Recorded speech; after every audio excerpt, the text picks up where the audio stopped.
Olá, que a paz de Cristo esteja na tua vida, no teu coração.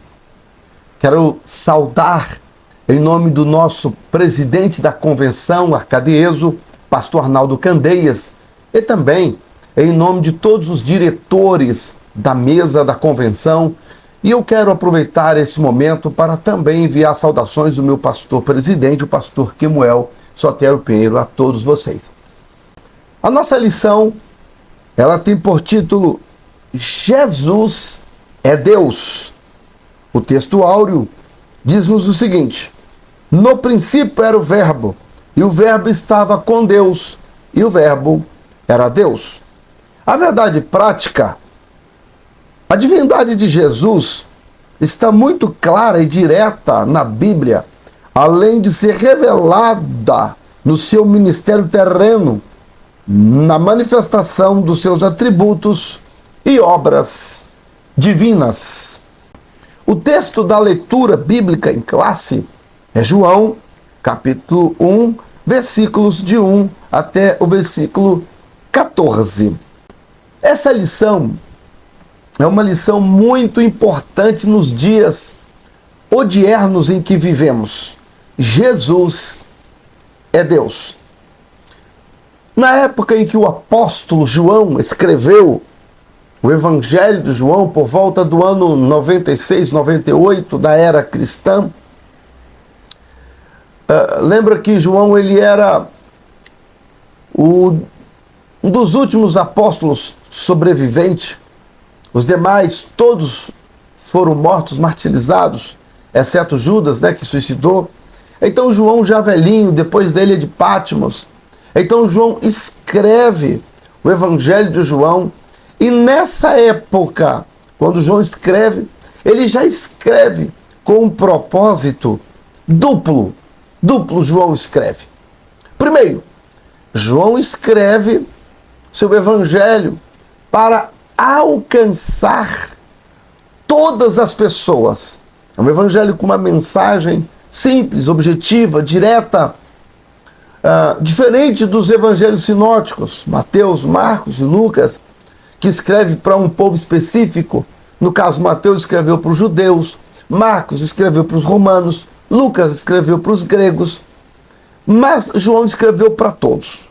Em primeiro lugar, esse é o propósito. Em segundo lugar, João escreve o Evangelho para refutar, para combater a heresia que já estava surgindo na sua época, já negando a divindade de Jesus, negando que o corpo de Jesus era real. Então João, ele escreve, alguns diziam hereticamente que o corpo de Jesus, como os gnósticos, por exemplo, da época, diziam que o corpo de Jesus ele era apenas aparente, que ele não era real, porque a matéria era má, diziam os gnósticos. Então João escreve logo para refutar isso. No princípio era o verbo era Deus, o verbo estava com Deus, ele estava no princípio com Deus, todas as coisas foram feitas por ele, e sem ele, nada do que foi feito se fez. O interessante aqui que diz, nele estava a vida era a luz dos homens. Enfim, o versículo 14 diz assim: e o verbo se fez carne, habitou entre nós, vimos a sua glória, como a glória do unigênito do Pai, cheia de graça e de verdade. Portanto, João escreve para provar que Deus havia se feito carne. João escreve para revelar que esse Deus que se fez carne, esse Jesus que nasceu de uma mulher chamada Maria, que nasceu em Belém da Judéia, nasceu em Nazaré, uma cidade humilde, Então esse Jesus, que era filho de um carpinteiro, pessoas humildes, nasceu numa manjedoura, Ele, de fato, além de ser perfeitamente homem, ele também é perfeitamente Deus. Ele é Jesus, é Deus. Então, João escreve já naquela época para revelar a divindade de Jesus. Mas aquela heresia, aqueles boatos, aquelas filosofias da época que estavam crescendo, entra para dentro da igreja. Entra para dentro da igreja e um presbítero da igreja cristã, chamado Ário, um presbítero da igreja chamado Ário, ele agora começa a pregar, a defender o que posteriormente chamou-se de arianismo, porque era Ário, um presbítero, que propagava esses ensinos falsos. E que ensinos eram esses? Era que Jesus, ele era o Filho de Deus, ele realmente nasceu em carne, dizia Ário, mas que Jesus não era Deus. Jesus, ele era só o Filho de Deus. Que Jesus, ele era uma criatura de Deus. Deus criou Jesus. Portanto, Jesus não era Deus, ele era só o Filho de Deus. E essa heresia espalhou-se, ela espalhou-se. Então, olhando aqui para a nossa lição, você que é professor, eu não começaria a lição como o nosso comentarista, ele começa aqui, parece-me, na minha visão, que ele começa a lição do final para o fim. E ele já começa aqui dizendo, a doutrina bíblica da divindade de Jesus. Jesus é Deus. E ele já começa aqui e mostra os principais textos mostrando que Jesus é Deus. Eu já vi que eu comecei pelo segundo ponto da lição. Eu comecei a lição pelo segundo ponto. E se eu for dar aula no domingo, é isso que eu vou fazer. Começar a falar por que João escreveu esse texto da leitura bíblica em classe. O que estava acontecendo no contexto. Então foi por isso, falar do arianismo que vem surgindo, né, o arianismo. Então, no concílio, já no quarto século, né, ano 325, no concílio de Niceia, esse problema ficou resolvido, o arianismo foi condenado a nada, refutado, tornado como herege, o Ário, expulso da igreja, tá? E realmente reconhecido que o arianismo era um ensino falso, tá? Então, o segundo ponto da lição, heresia que nega a divindade de Jesus. Então está aqui o arianismo. E quais eram as fundamentações desses hereges? Né? Pastor, e por que estudar isso onde estou falando das fundamentações? Isso tem alguma importância hoje? Tem. O arianismo, ele não acabou, ele não morreu. Quem dera se essa maldição tivesse morrido, esse ensino falso, né? Quem dera se ele tivesse morrido, mas lamentavelmente não morreu.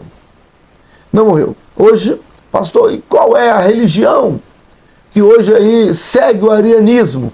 As Testemunhas de Jeová. Eles dizem que Jesus não é Deus. Eles dizem que Jesus é apenas o Filho de Deus, que ele não é o Todo-Poderoso. Mas não é isso que a Bíblia diz, né? Então, quais são as fundamentações do arianismo? Em que eles se fundamentam? Quais são os textos que eles se apegam?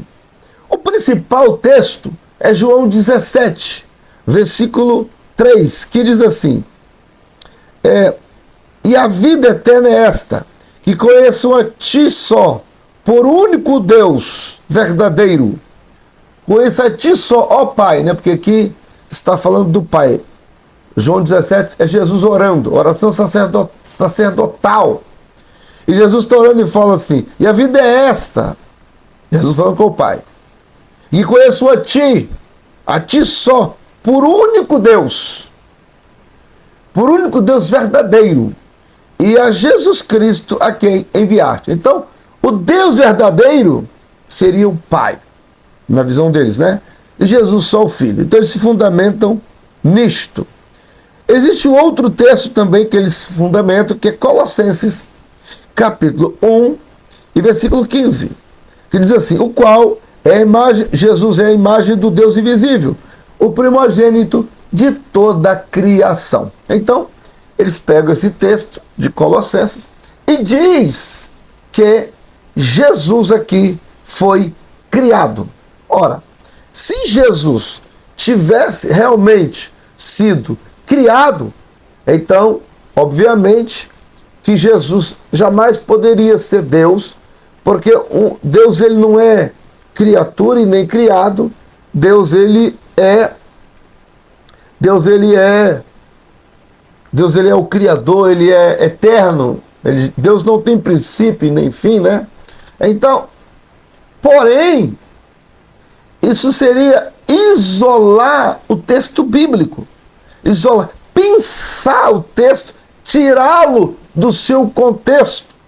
E aí, então, será que o fato de Jesus estar orando ao Pai, isso o torna, esse texto seria o texto para mostrar que Jesus não é Deus? Então, vamos aqui com calma para resolver essa questão. Nós vamos começar com João 17. Em primeiro lugar, preciso entender que João 17, Jesus, ele é Deus encarnado. Ele se despe da sua roupagem da divindade, ele não deixa de ser Deus, mas ele não usa a sua divindade enquanto homem aqui na terra. Ele não usa. Ele se despe dessa posição de Deus, embora não deixando, ele nunca deixou de ser Deus, mas ele não usa esses atributos.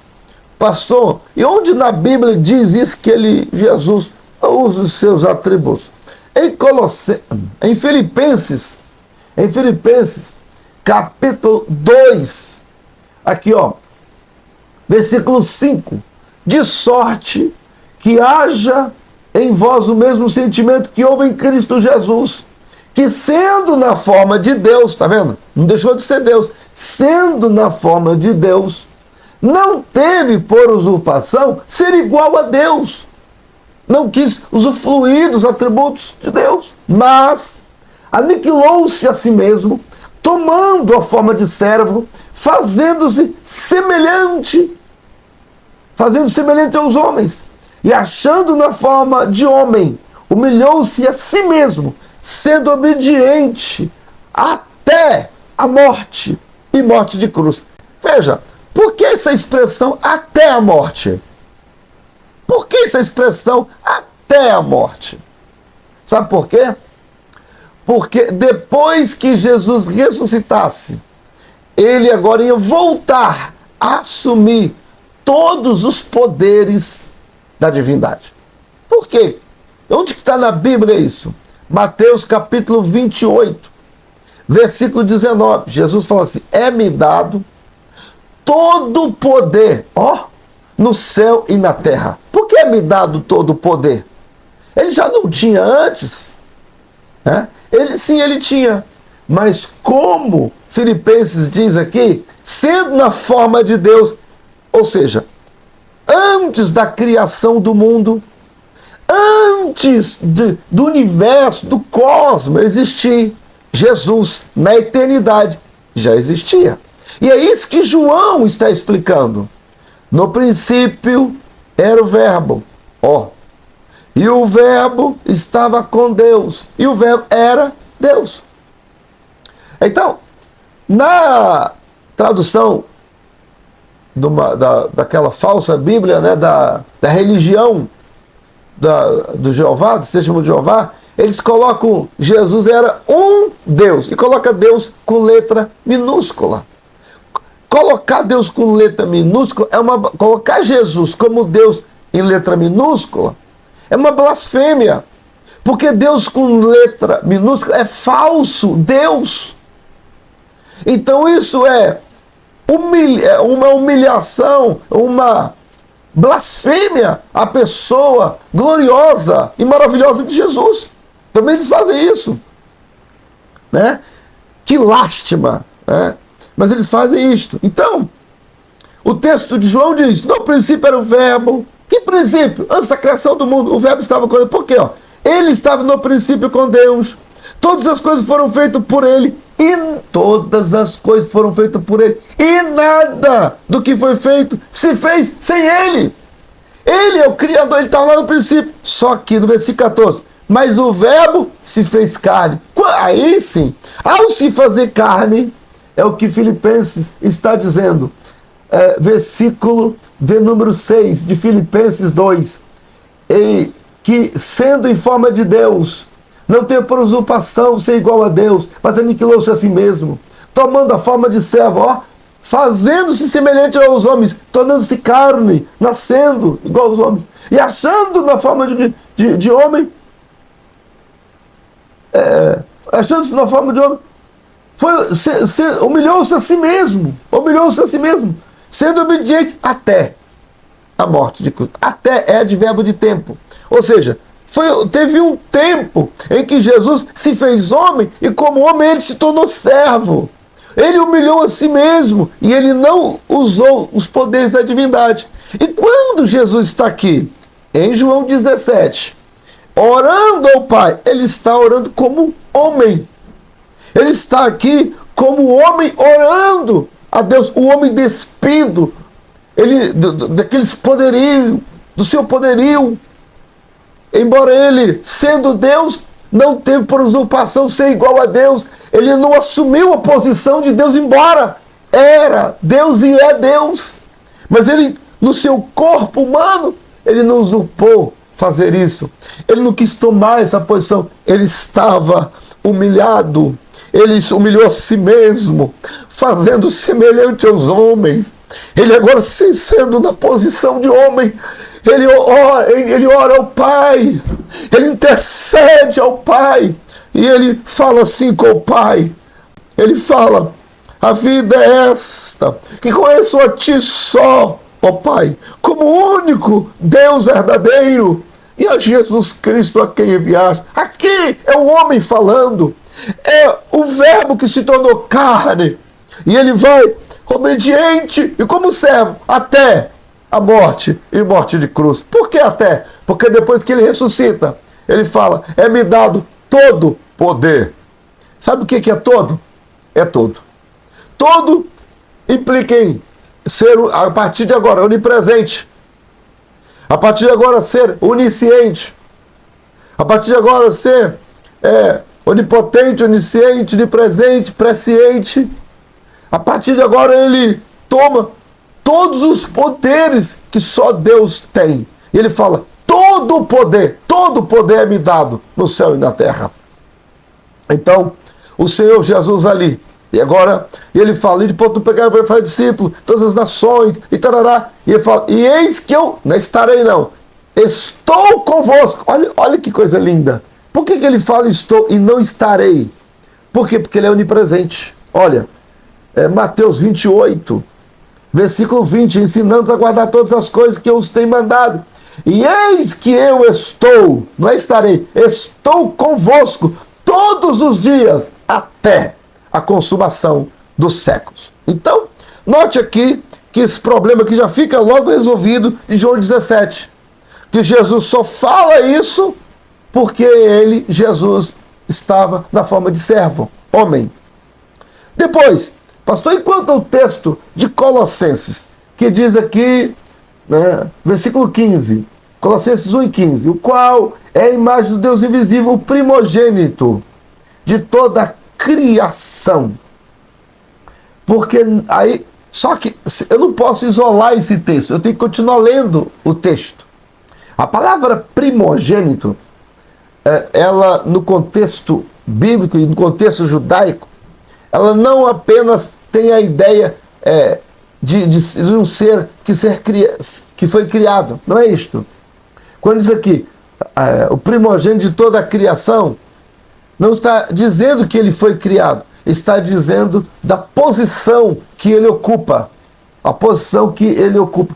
Ele ocupa a posição acima de todas as criaturas e todas as coisas criadas. É isso que o texto... Pastor, por que o texto está falando que o texto diz isso? É só continuar lendo os outros versículos. Colossenses 1 e versículo 15. Ao 16. Porque nele foram criadas todas as coisas que há no céu e na terra. Ora, então não tem como ele ser criado, porque todas as coisas que foram criadas nele, tá? Por ele. Aí está assim, ó, visíveis e invisíveis, quer tronos, denominações, principados, potestades, tudo foi criado por ele e para ele. Ó. E ele é antes de todas as coisas. E todas as coisas subsistem por ele. E ele é a cabeça do corpo, a igreja. É o princípio e primogênito dentre os mortos, para que tudo tenha a preeminência. Viu o que eu falei? No judaísmo, quando fala primogênito, é porque ele tem a preeminência, ele tem, é um lugar de posição. Pastor, só pode citar um outro texto que comprova isso, vamos dizer que está citando texto isolado? Sim. Salmo 89 e o verso 27. Salmo 89 e o verso 27. Assim está escrito. Verso 27. Também por isso lhe darei o lugar de primogênito. Falo-ei mais elevado do que os reis da terra. Ó, vou ler de novo. Também por isso foi-lhe dado o lugar de primogênito. Falo-ei o mais elevado do que todos os reis da terra. Primogênito, aqui quando fala primogênito de toda a criação, não significa dizer que Jesus foi criado. É só uma força de expressão para dizer que Jesus ele tem a preeminência, a posição, ele tem a posição maior do que todas as coisas. Não, o texto, com seu contexto, não está dizendo que Jesus foi criado, até porque ele é, o próprio texto bíblico, no princípio era o verbo era Deus. O próprio texto está dizendo que ele é, e Deus verdadeiro. Quando a gente fala que Jesus é o Deus verdadeiro, aí sim, eu vou para a lição 1. Que na lição 1, aí eu vou para o tópico 1, o tópico 1, que o tópico 1 vai refutar a heresia ariana. Então, o 2 seria o 1 e o 1 seria o 2, ok? Chegando aqui, tem os textos bíblicos aqui que mostram que Jesus, de fato, ele é Deus. Quer ver? Se não, vejamos. Em 1 João, eu gosto muito desse texto. 1 João, capítulo 5, 1 João, capítulo 5, versículo 20. E sabemos que já o Filho de Deus é vindo e nos deu entendimento para conhecermos o que é verdadeiro. E no que é verdadeiro estamos, isto é, em seu Filho Jesus Cristo. Este é o verdadeiro Deus e a vida eterna. Então note que a própria Bíblia diz claramente que Jesus é o verdadeiro Deus. Ele é o verdadeiro Deus e a vida eterna. Então, o Pai é chamado de Deus e o Filho, Jesus, é chamado também de Deus. É importante sabermos que essa expressão Pai e Filho é só para a gente entender que na divindade não tem esse negócio de Pai, Filho, não tem negócio de um ser maior do que o outro. Não há isso, tá? Por quê? Porque os três, o Pai tem os mesmos poderes que Jesus. Jesus tem os mesmos poderes do Espírito Santo. Um não criou o outro. Então, por isso é chamado de Trindade. O Pai, o Filho e o Espírito Santo. Só que uma das pessoas da divindade, no caso Jesus, ele agora veio para morrer em nosso lugar para salvar a humanidade. E aí agora, nessa revelação, ele se apresenta como filho, que é para a gente entender. Agora, entre eles, a Trindade sacrossanta, né? O Pai, o Filho e o Espírito Santo, entre eles não há essa linguagem de Pai, né? Entre eles, entre o Pai, o Filho e o Espírito Santo, ambos. O Pai é Deus, o Filho é Deus e o Espírito Santo é Deus. Ok? Então, muito bem. Então aqui está mostrando, a Bíblia claramente mostrando que Jesus, ele é Deus. Outros textos que mostram a divindade de Jesus, até alguns textos estão claros aqui. Né? O primeiro é João 1:1, no princípio era o verbo era Deus. Pronto. Depois, João capítulo 20, e versículo 28, quando Tomé aparece, quando Jesus aparece a Tomé, Tomé fala, Senhor meu e Deus meu. Jesus não o repreende. Oh, não faça isso, eu não sou Deus. Não, Jesus não fala nada disso. Por quê? Porque Jesus é Deus. Depois, um outro texto que eu acho muito interessante é Tito, está aqui na lição, Tito 2 e 3. Em Tito há vários textos aqui mostrando a divindade de Jesus. Aqui, primeiro, nós temos aqui Tito, o capítulo 2, cadê? Tito, capítulo 2, versículo 13. Escrito está. Deixa-me ver. Capítulo 2 e versículo 13. Aguardando a bem-aventurada esperança e o aparecimento da glória do grande Deus e Senhor Jesus Cristo. Aguardando a bem-aventurada esperança e o aparecimento. Quem vai aparecer nas nuvens do céu para arrebatar a igreja, conforme está lá em Tessalonicenses capítulo 4, a partir do versículo 13. Quem vai aparecer? É Jesus. E então, o aparecimento do nosso grande Deus. Do nosso grande Deus. Quem é ele? Jesus. Jesus.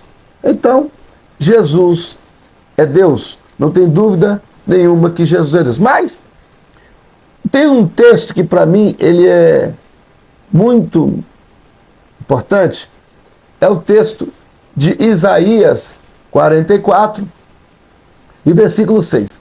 Assim diz o Senhor. Na tradução do Jeová fala, assim diz Jeová, Rei de Israel, o seu Redentor, Jeová dos exércitos, eu sou o primeiro e o último, e fora de mim não há Deus. Então, a minha pergunta é, quem é o primeiro e quem é o último, que fora dele não há Deus? Seria o Pai? Seria o Filho? Seria o Espírito Santo? Que Isaías 44, 6 diz, assim diz o Senhor, Rei de Israel, o seu Redentor, o Senhor dos Exércitos, ou Jeová dos Exércitos, eu sou o primeiro e o último, e fora de mim não há outro. Bom, já que essa pessoa aqui, fora de mim não há Deus, eu quero saber, seria o Pai? Seria o Filho? Quem seria? Então eu vou usar a primeira regra da hermenêutica, que é a ciência, né, de interpretar a Bíblia. A Bíblia interpreta ela mesma. Apocalipse, capítulo 1, versículo 17. A pergunta que não quer calar é, quem é esse primeiro e último que fora dele não há Deus? Conforme Isaías 44 e 6. Em Apocalipse 1, 17 e 18, responde. E quando vi cair aos seus pés como morto, ele pôs sobre mim a sua destra, dizendo, não temas, eu sou o primeiro e o último. Ó, já começou a revelar aqui. E o que fui morto e vivo, mas eis que estou vivo para todos sempre. Ora, o primeiro e o último falando, eu sou o primeiro e o último. Estive morto, mas eis que estou vivo. Então, quem é que foi morto? Foi o Pai? Foi o Espírito Santo? Não, quem foi morto? Foi Jesus. E ele fala, eu sou o primeiro e o último. Isaías fala que eu sou o primeiro e o último e fora de mim não há Deus. Então note que para mim esse texto aqui é claro para mostrar a divindade de Jesus. Atributos divinos são dados a Jesus. Então, Jesus, como, por exemplo, o onipresente. Mateus 28:20. Eis que eu estou convosco todos os dias. Ó, viu? Estou convosco. Então ele é onipresente. Ele é todo poderoso. Por quê? Em Mateus 28, 18 e 19, todo poder me dado no céu e na terra. Todo poder, então, é todo poderoso. Jesus é o todo poderoso. Então, são atributos dados a Jesus. Por fim, a gente terminar a nossa lição aqui, implicações do arianismo na atualidade. Bom, o cuidado que devemos ter com aquela falsa tradução, que não é uma Bíblia, né? Chama tradução Novo Mundo. É a Bíblia produzida pela religião das Testemunhas de Jeová. É uma Bíblia pseuda, né? É uma Bíblia falsa, porque a religião quis colocar dentro da Bíblia o que eles entendem. A Bíblia não é um livro da religião A, B ou C, que as pessoas podem agora reformá-la e colocar o que querem. Não. A Bíblia é a palavra de Deus.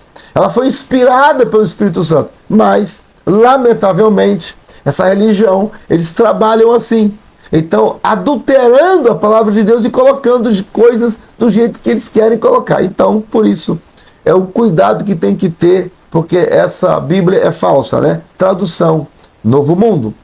Depois, mas quem, pastor, que na atualidade nega a divindade de Jesus? Existe um movimento aí chamado de Hare Krishna. O Hare Krishna é uma religião oriental, é uma que tem por prática a crença Krishna, né? No caso aqui, Krishna é o Deus supremo dessa religião oriental. Eles acreditam na força da energia, na força da energia cósmica.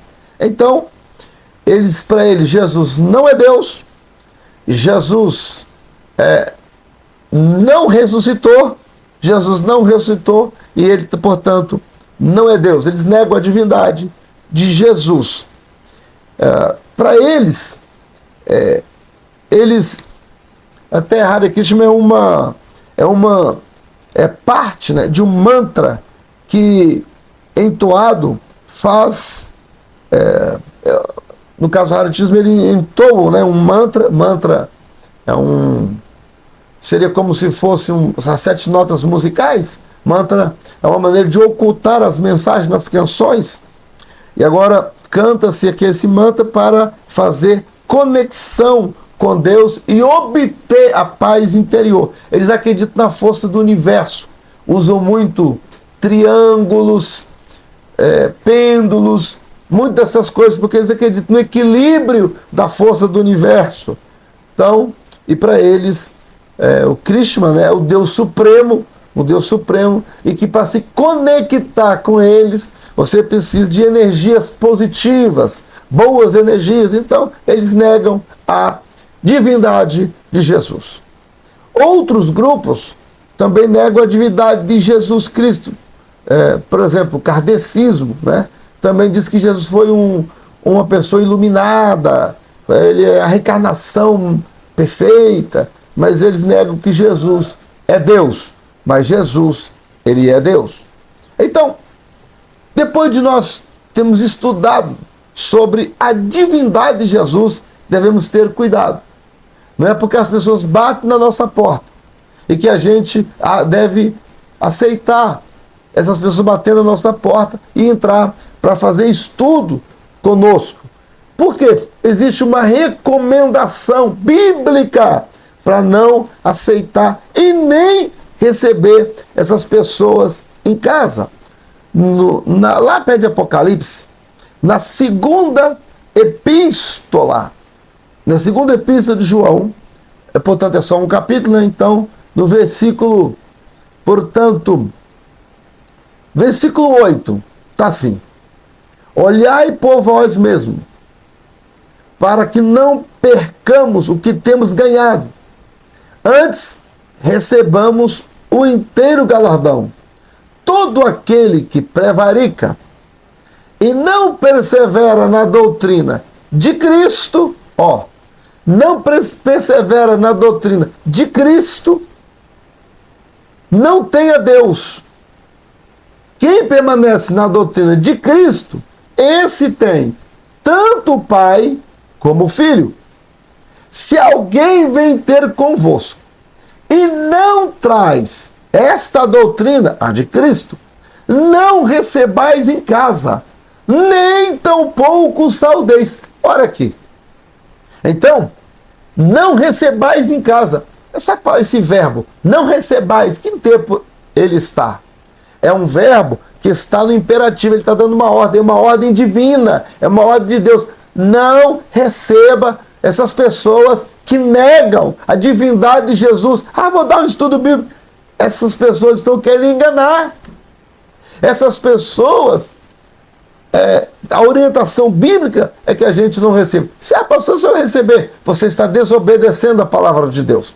Você está pecando contra Deus, porque você é um desobediente. Então, não queira dar uma de bom moço, de educadinho, com quem quer te enganar, trazendo falsas doutrinas e falsos ensinamentos. Ok? Não receba em casa. Atos 1, aí Jesus está falando aqui com os discípulos. E aí no versículo 8, Jesus fala: mas recebereis a virtude do Espírito Santo, que há de vir sobre vós, e ser-me-eis. Sabe o que é isso? E ser-me-eis testemunhas, tanto em Jerusalém, como em toda a Judéia, Samaria e até os confins da terra. Você sabe o que é ser-me-eis testemunha? Vocês serão minhas testemunhas. Mas recebereis a virtude do Espírito Santo que há de vir sobre vós, e vocês serão minhas testemunhas, ser-me-eis, minhas testemunhas. Bem, isso é visto na vida de Paulo. Em Atos capítulo 9, Atos 9, nós vemos aqui a conversão do apóstolo Paulo. Né? Paulo aqui, versículo 1, e Saulo, respirando ainda ameaças de morte contra os discípulos, tá vendo aqui? Pediu carta a Damasco e saiu em perseguição aos discípulos. Eu estou falando esse pouquinho que, já que Jesus é Deus, nós devemos ser testemunhas de quem? O próprio Jesus diz: ser-me-eis, serão minhas testemunhas. E mais quem, pastor? Era testemunha de Jesus. Então, estou mostrando em Atos capítulo 9. No versículo 3, está escrito assim de Atos 9. E indo Paulo, no caminho, aconteceu que, chegando perto de Damasco, subitamente cercou um resplendor de luz do céu. E caindo ele por terra, ouviu uma voz: Saulo, Saulo, por que me persegue? E ele disse: quem é, Senhor? Quem é, Senhor? E disse o Senhor: eu sou Jesus. Versículo 5. Eu sou Jesus, a quem tu persegue. Então, o Senhor aqui, que vai continuar falando aqui, esse Senhor é Jesus. Tá? Esse Senhor é Jesus. Aí, versículo 10. Havia em Damasco um certo discípulo chamado Ananias, e disse o Senhor em visão: quem é esse Senhor? Jesus. Lembra? Ananias. E ele respondeu: eis-me aqui, Senhor. E disse o Senhor: levanta, vai à rua chamada à direita, pergunta pela casa de Judas por um homem de Tarso chamado Saulo, pois ele está orando. Numa visão, ele viu que encontrava um homem, mas segue aqui o texto falando. Versículo 15. Disse, porém, o Senhor: vai, porque este é para mim um vaso escolhido para levar o meu nome. Está vendo? Não é o nome de Jeová, é o meu nome, diante dos gentios, dos reis de Israel. E agora o versículo 16. E eu lhe mostrarei quanto deve padecer pelo meu nome. Então, qual é o nome que eu devo anunciar? O nome de Jesus. Mas continua. Versículo 20. E logo nas sinagogas, Paulo, eu vou ler o 19. Paulo tendo comido, ficou confortado. E esteve Saulo alguns dias com os discípulos que estavam em Damasco. E logo, nas sinagogas, Paulo pregava quem? A Jesus. A Jesus, que ele era o Filho de Deus. Está vendo aí? Versículo 22. Saulo, porém, se esforçava muito mais e confundia os judeus que haviam em Damasco, provando que Jesus era o Cristo. Depois do versículo 29 agora. E falava ousadamente no nome de Jesus. Falava e disputava contra os gregos. Aqui Paulo está pregando o nome de Jesus. Então, veja, qual é o nome que se pregava? Era o nome de Jesus. Tanto é que em Atos, capítulo 11, Atos 11, versículo 26, está assim. E sucedeu que por um ano reuniram naquela igreja, ensinando muita gente. E em Antioquia foram os discípulos, pela primeira vez, chamados cristãos. Ora, as pessoas da comunidade, eles pregaram tanto acerca de Jesus Cristo, que a própria comunidade, a população, os rotulou de cristãos.